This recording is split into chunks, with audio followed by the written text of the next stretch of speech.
Can you imagine her? Division needing a superstar, and talk about a perfectly packaged, talented, that's Dakota Ditcheva. What a fighter. Yeah. What a fighter. Talk about the women's gorgeous, eloquent, respectful, good, like literally checks every single box, and she is. The drama surrounding Dakota Ditcheva has been building quietly for months, but it erupted into full view the moment Laura Sanko stepped in front of a camera and said the one thing Dana White has been stubbornly avoiding. She didn't whisper it. She didn't imply it. She stated it as plainly as someone who has seen the next generation with her own eyes. If the UFC wants a superstar, a real transcendent figure in women's MMA, the kind of fighter who can electrify an entire division, they need to sign Dakota Ditcheva right now. It wasn't a suggestion. It was a warning. Sanko has built her reputation on spotting the rare ones. She was one of the first to back future champions before anyone else recognized their potential, and when she looks at Dakota, she doesn't just see a talented contender. She sees a complete package, the kind of athlete promotions dream about but rarely find.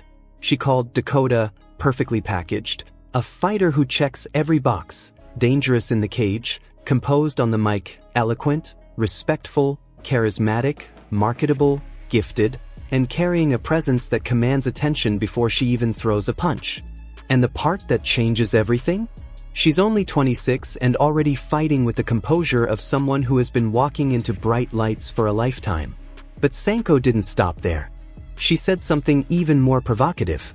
She questioned whether Valentina Shevchenko, the longtime queen of flyweight, the standard by which every female striker has been judged, was still the best 125-pound fighter on the planet. And the moment she said it, everyone knew exactly who she believed could take her place. In her eyes, Dakota Ditcheva isn't just promising. She's coming. That's what set the MMA world buzzing long before anyone had finished replaying Dakota's latest performance in the PFL. Her name didn't trend because of a single moment or a viral knockout clip.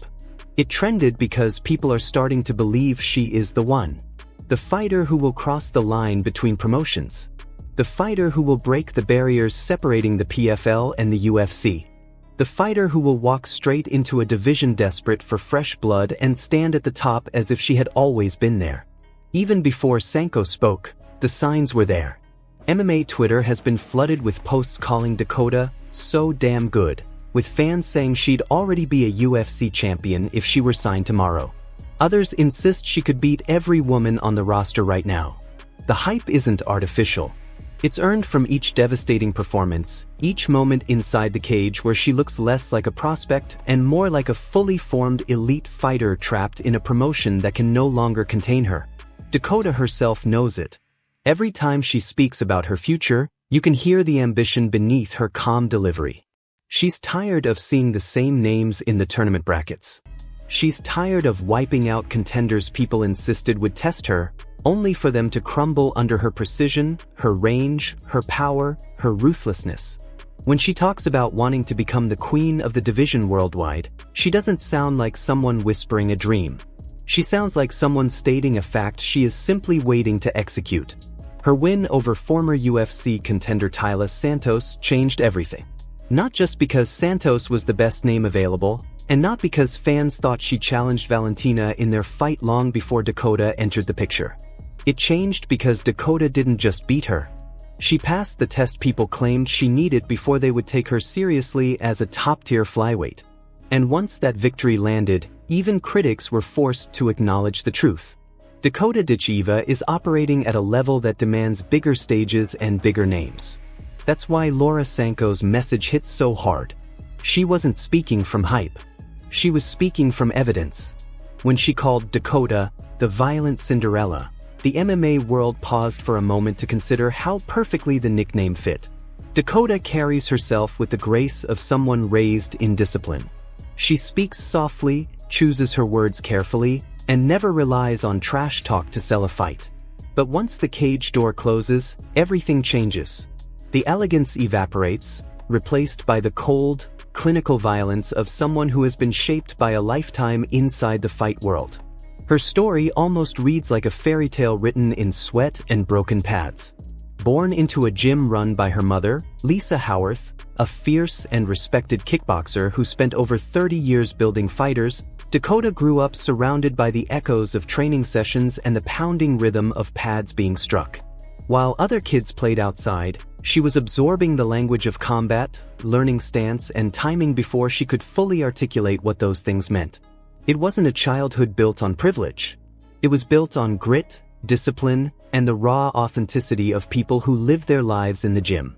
The violence in her nickname comes from the way she fights. You don't get called Violent Cinderella unless your performances leave a mark. In the PFL, she hasn't just won. She's dismantled people with frightening consistency. Her most recent outing, 15 straight minutes of domination so overwhelming that fans called it a savage beating, captured the essence of her rise.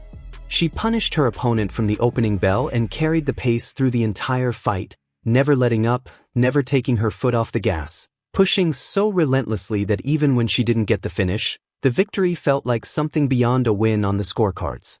It felt like a message. And she was furious she didn't finish the fight. That's the kind of mindset champions are built from. Not satisfied with dominance. Not satisfied with a lopsided decision. Only satisfied with absolute, undeniable closure. Her evolution is even more impressive given her background.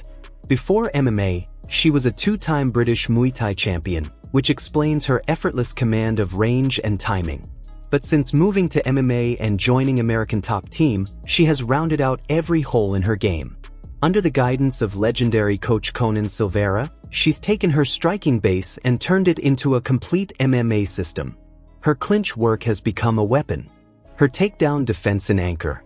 Her transition smoother. Her composure sharper. She carries herself like someone aware of her potential but disciplined enough to not rush the process. But the UFC cannot afford to wait. That's the core of Sanko's warning. With Valentina aging, new stars slowly emerging, and the division in desperate need of firepower, the UFC is standing on the edge of an opportunity they rarely get, a ready-made superstar who could enter as a threat, not a project. Sanko sees it clearly. Fans see it clearly. Other fighters see it clearly.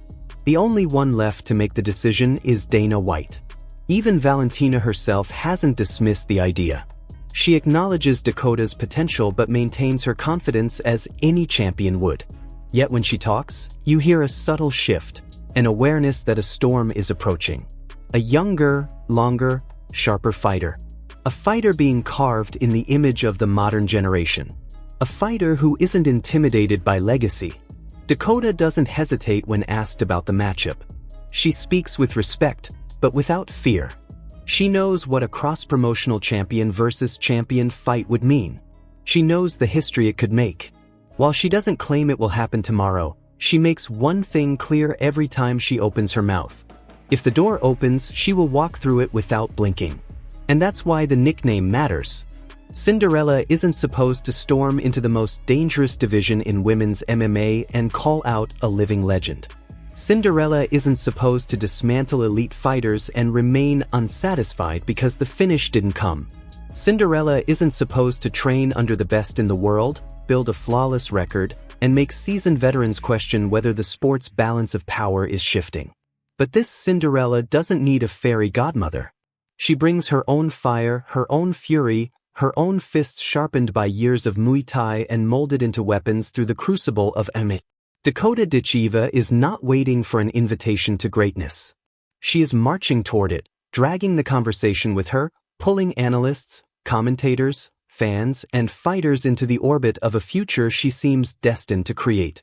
And Laura Sanko, with all her insight and all her experience, is simply the first major voice willing to say it out loud. Dakota will run the division. Maybe not tomorrow. Maybe not next month. But soon. Whether Dana White listens is another question entirely. But the longer the UFC hesitates, the more the clock ticks toward a moment they may not be able to control. Because the violent Cinderella is no longer a prospect.